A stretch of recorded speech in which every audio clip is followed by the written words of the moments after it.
ये मूवी वहीं से शुरू होती है जहां 1980 में आई ब्लू लगून फिल्म के पहले पार्ट का अंत हुआ था। पहले पार्ट में हमने देखा था कि रिचर्ड और एमिली, जो चचेरे भाई बहन होते हैं, बचपन में एक आइलैंड पर फंस जाते हैं। समय बीतने के साथ साथ वो आइलैंड में बड़े होते हैं, एक दूसरे से प्यार करने लगते हैं और शादी कर लेते हैं। उनका एक बेटा भी होता है। लेकिन एक दिन जब रिचर्ड फैमिली अपने बेटे के साथ समुद्र में छोटी नाव पर होते हैं, तो वो देखते हैं कि उनके बेटे ने जंगल से जहरीली बेरियां लेकर खा ली हैं। रिचर्ड और एमिली अपने बेटे के बिना जीना नहीं चाहते, इसलिए वो भी जहरीली बेरियां खा लेते हैं और तीनों समुद्र में बहते रहते हैं। इसके बाद दूसरे पार्ट में हम देखते हैं कि समुद्र के बीचों बीच रिचर्ड के पिता अपने क्रू के साथ शिप में होते हैं और तभी उन्हें एक छोटी सी नाव बहती हुई दिखाई देती है, जिसमें रिचर्ड, एमिली और उनका छोटा बेटा बेहोशी की हालत में पड़े होते हैं। वो लोग जल्दी से उन तीनों को अपने शिप में ले आते हैं, पर जल्द ही उन्हें पता चलता है कि रिचर्ड और एमिली अब इस दुनिया में नहीं रहे, लेकिन उनका छोटा बेटा,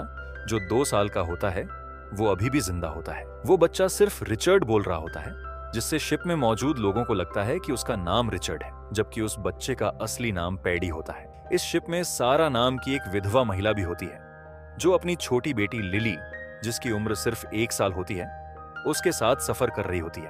अब पैडी अनाथ हो गया होता है, इसलिए सारा पैडी को गोद ले लेती है। इसके बाद ये लोग घर की ओर लौटने लगते हैं, लेकिन उनके शिप में कॉलरा नाम की बीमारी फैल जाती है।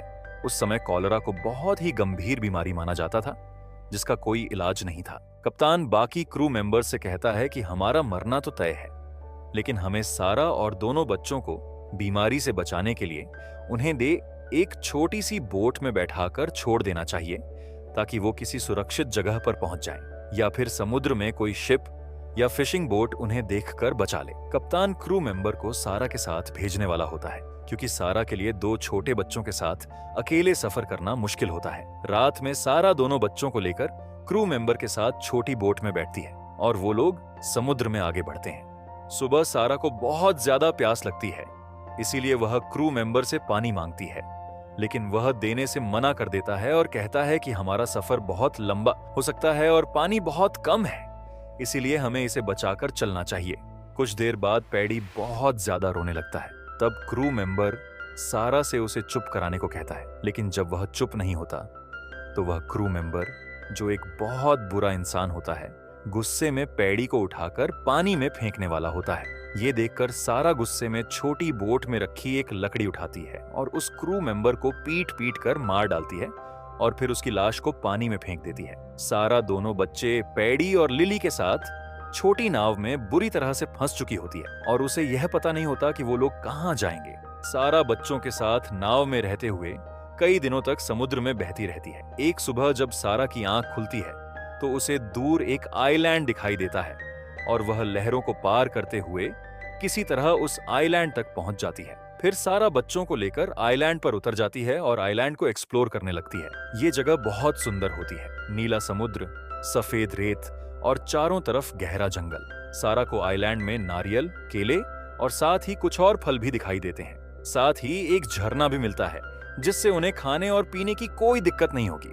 सारा सोचती है कि अगर उन्हें यहाँ ज्यादा समय बिताना पड़ा, तभी वह दोनों बच्चों के साथ सरवाइव कर सकती है। तभी बारिश शुरू हो जाती है, इसलिए सारा बारिश से बचने के लिए पैडी और लिली को लेकर उस जगह आती है, जहां उसने लकड़ी और पत्तों के साथ एक अस्थायी टेंट बनाया था। कुछ देर बाद जब बारिश रुक जाती है, तो सारा रहने के लिए एक सुरक्षित जगह खोजने लगती है। तभी पैडी इशारा करके उसे दिखाता है, जहां एक लकड़ी का छोटा सा घर बना होता है। ये वही घर था जिसे पैडी के माता पिता ने बनाया था और वह अपने पेरेंट्स के साथ ही रहता था। पैडी घर के अंदर जाकर अपने पेरेंट्स को ढूंढने लगता है, लेकिन उसे कोई नहीं मिलता, क्योंकि उसके माता पिता की मौत हो चुकी थी, जिसकी वजह से पैडी रोने लगता है।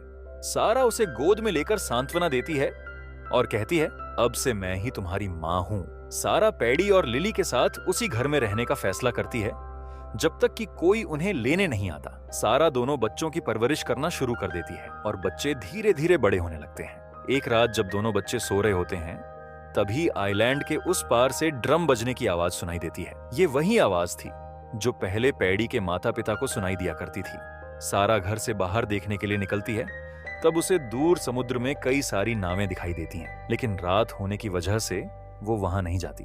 कुछ महीने बाद फिर सारा को ड्रम की आवाज आती है और उसे घर में एक पुराना कागज मिलता है जिसमें कुछ निशान बने होते हैं। ये देखकर सारा को पता चलता है कि हर 3 महीने बाद पूर्णिमा की रात इस आइलैंड में कुछ लोग आते हैं। इसीलिए जब भी सारा को ड्रम की आवाज सुनाई देती है वह डर कर घर में अंधेरा कर देती है। इसी तरह समय बीतता है और 8 साल गुजर जाते हैं। पैडी और लिली खेलते कूदते बड़े हो जाते हैं। सारा उन्हें धर्म, पढ़ाई और सच्चाई सिखाती है। वो ये मानकर चलती है कि शायद वो कभी भी सभ्यताओं यानी कि सिविलाइजेशन में वापस न लौट पाए। इसीलिए वो बच्चों को प्राकृतिक तरीके से जीना सिखाती है और उन्हें समझाती है कि चाहे कुछ भी हो, तुम दोनों आइलैंड के उस पार कभी मत जाना। और लिली के मन में उम्र बढ़ने के साथ कई सवाल आते हैं जिन्हें लेकर सारा उनके डाउट्स क्लियर करती है और जीवन के बारे में बताती है। वो कहती है कि जैसे जैसे तुम दोनों बड़े होगे तुम्हारे अंदर कई बदलाव आएंगे। ये तीनों आइलैंड में रहते हुए यहाँ की जिंदगी को अच्छी तरह अडॉप्ट कर चुके होते हैं। सारा उन्हें मछली पकड़ना, आग जलाना और बाकी जरूरी चीजें सिखाती है ताकि अगर उसे कभी कुछ हो जाए तो भी दोनों यहाँ सरवाइव कर सकें।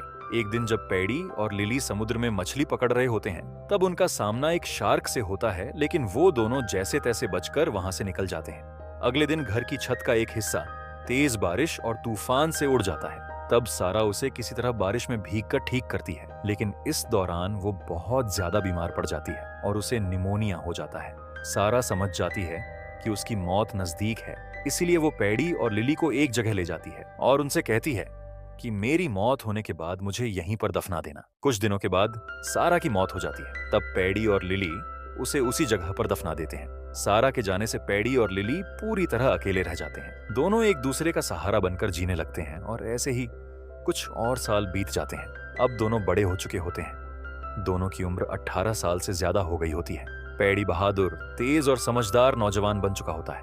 वो मछली पकड़ता है, घर को मजबूत बनाता है और भोजन जुटाता है। वहीं लिली एक सुंदर, शांत और भावुक लड़की बन चुकी होती है और फूल इकट्ठा करती है, घर सजाती है, खाना बनाती है और पैडी का ध्यान रखती है। एक दिन पैडी को समुद्र में मछली ढूंढते समय एक मोती मिलता है जिसे वो लिली को दे देता है और लिली को ये मोती बहुत पसंद आता है। पैडी और लिली के बड़े होने के कारण इनके शरीर में हार्मोनल बदलाव आने लगते हैं।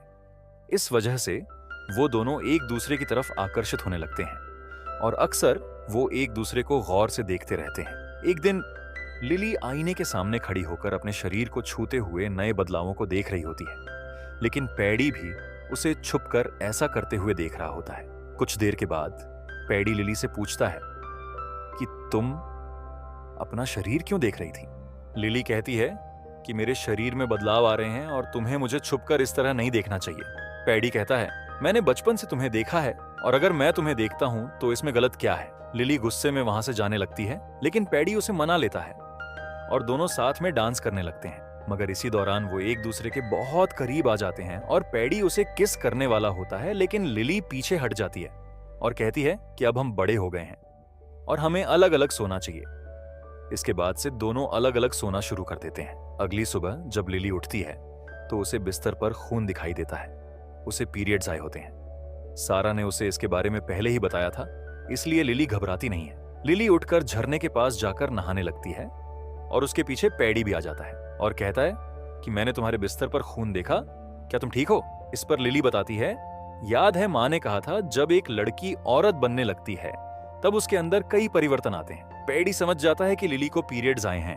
दोपहर में जब पैडी सो रहा होता है तब लिली उसे अपना बिस्तर ठीक करने में मदद करने को कहती है, लेकिन पैडी ने कपड़े नहीं पहने होते, इसीलिए लिली उसका मजाक बनाने लगती है। शाम में लिली अपनी माँ की कब्र के पास बैठकर उन्हें याद करके उनसे बात कर रही होती है। तभी पैडी भी वहां आकर उसे देखने लगता है। ये बात लिली को अच्छी नहीं लगती और वो उसे चले जाने को कहती है। इस पर पैडी को गुस्सा हो जाता है और कहने लगता है कि तुम बहुत बदल गई हो। लिली भी जवाब देती है, मम्मी तुम मुझ पर हक जमाने लगे हो, मेरी कोई बात नहीं सुनते। दोनों में बहस हो जाती है और पैडी लिली से कहता है कि मैं आइलैंड के उस तरफ जा रहा हूं, लेकिन लिली उसे रोकते हुए कहती है कि माँ ने वहां जाने से मना किया था, तुम्हें वहां नहीं जाना चाहिए। पर पैडी उसकी बात नहीं मानता और आइलैंड के उस ओर जाने लगता है। पैडी जब आइलैंड के उस हिस्से में पहुंचता है तब उसे कुछ ट्राइब के लोग दिखते हैं। उन्हें देखकर पैडी उनसे बचने के लिए अपने शरीर पर काली मिट्टी लगा लेता है। रात में ट्राइब के लोग इकट्ठा होकर धार्मिक अनुष्ठान करते हैं, ढोल बजते हैं, मंत्र पढ़े जाते हैं और एक आदमी की बलि दी जाती है। ये रिचुअल वो हर 3 महीने में पूर्णिमा की रात को करते हैं। पैडी ये सब छुप कर देख रहा होता है, लेकिन ट्राइब का एक आदमी उसे देख लेता है, पर वो उसे जाने देता है। पैडी वहां से निकलकर लिली के पास आता है, जो उसे लेकर बहुत चिंतित होती है। पैडी उसे बताता है कि उसने आइलैंड के उस हिस्से में ट्राइब के लोगों को रिचुअल करते देखा है।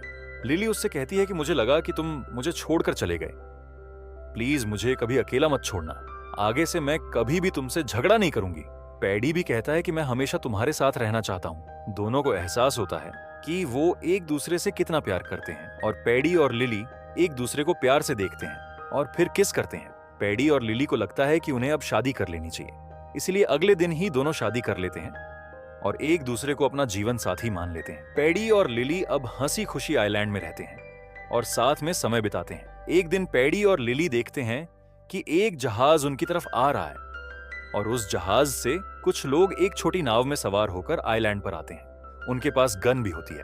कप्तान अपनी बेटी और कुछ लोगों के साथ आइलैंड पर आया होता है क्योंकि उन्हें पानी की तलाश होती है। जब वो पैडी और लिली को देखते हैं तो सावधान हो जाते हैं, लेकिन पैडी और लिली उनका स्वागत करते हैं। कप्तान और उसके लोग ये देखकर हैरान रह जाते हैं। पैडी और लिली उन्हें बताते हैं कि वे लोग लिली की मां सारा के साथ इस आइलैंड में आए थे और कुछ साल पहले मां की मृत्यु हो गई थी और अब पैडी और लिली पति पत्नी बनकर खुशी खुशी यहाँ रहते हैं। वो कप्तान से कहते हैं कि उन्हें कई सालों से उम्मीद थी कि कोई आएगा और उन्हें ले जाएगा। रात में पैडी और लिली कप्तान उसकी बेटी और एक क्रू मेंबर को डिनर करवाते हैं, जो उन्हें बहुत अच्छा लगता है। यहाँ जो क्रू मेंबर था उसकी लिली पर गलत नजर थी और उसके मोती पर भी लालच था जिसे पैडी ने उसे दिया था। अगले दिन ये लोग झरने के पास जाते हैं और काफी मस्ती करते हैं। जब वो लोग वापस आते हैं तब कप्तान की बेटी लिली को अपना ड्रेस और मेकअप का सामान दिखाती है, जिसे देखकर उसे काफी अच्छा लगता है। रात में कप्तान की बेटी, जो कहीं ना कहीं पैडी को पसंद करने लगी थी, उसके साथ डांस करती है, लेकिन ये बात लिली को बिल्कुल पसंद नहीं आती और वो गुस्से में वहां से चली जाती है। लिली बचपन से पैडी के साथ है, वो उसे किसी और के साथ नहीं देख सकती। यहाँ कप्तान की बेटी अच्छे कपड़े पहनती है, मेकअप करती है और पैडी भी उसे देखता है, इसीलिए लिली भी उसके जैसे कपड़े पहनकर मेकअप करने की कोशिश करती है ताकि वो पैडी को खुश कर सके। लेकिन लिली पर मेकअप अच्छा नहीं लगता, इसीलिए पैडी उससे कहता है कि तुम्हें अपना नेचुरल रूप ही रखना चाहिए। इसके बाद पैडी कप्तान की बेटी के साथ नाव से समुद्र के बीच मछली पकड़ने चला जाता है। उधर लिली झरने के पास अकेली नहा रही होती है। तभी वो क्रू मेंबर, जिसकी नीयत खराब थी, उसके साथ गलत करने की कोशिश करता है। लिली पैडी को आवाज देते हुए घर की तरफ भागती है, पर वो क्रू मेंबर उसे पकड़ लेता है और उससे मोती मांगने लगता है। इधर पैडी और कप्तान की बेटी नाव में होते हैं। कप्तान की बेटी पैडी के करीब आना चाहती है और पैडी उससे कहता है कि वो शादीशुदा है और लिली को धोखा नहीं दे सकता क्योंकि वह लिली से सच्चा प्यार करता है। यह सुनकर कप्तान की बेटी को गुस्सा आता है और वो उसे थप्पड़ मार देती है, पर पैडी बिना कुछ कहे वहां से चला जाता है। उधर क्रू मेंबर मोती लाने के बाद भी लिली के साथ गलत करने की कोशिश करता है, लेकिन पैडी समय पर पहुंच जाता है और क्रू मेंबर को मारता है। तभी वो क्रू मेंबर पैडी पर फायरिंग कर देता है, लेकिन गोली नहीं लगती और पैडी वहां से बचकर समुद्र की ओर भागता है। वो क्रू मेंबर भी उसके पीछे समुद्र में आ जाता है। पैडी उसे उस जगह ले जाता है जहां शार्क थे।